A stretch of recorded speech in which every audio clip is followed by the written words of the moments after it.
I'm going to talk about question 7 and 8 from the worksheet tonight. I really didn't describe a lot of this in class today, so I want to describe what it means to be a unit vector in the direction of AB. So first things first, we have to find the vector AB. So if we were to, let's see, here we go.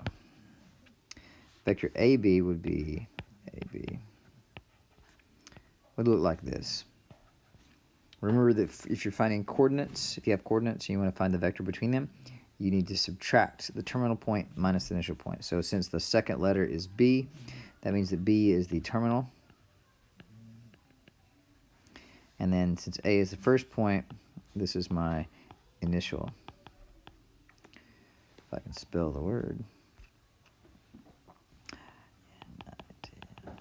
Initial.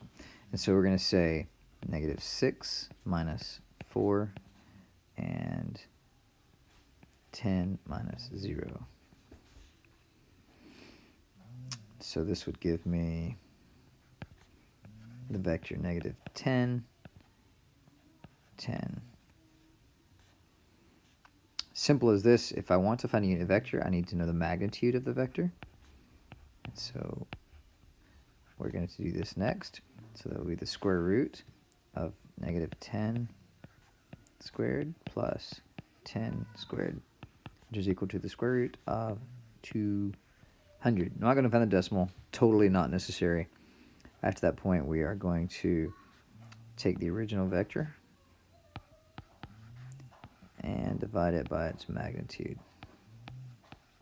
in both pieces.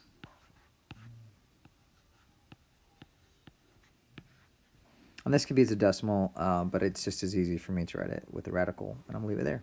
And that's it.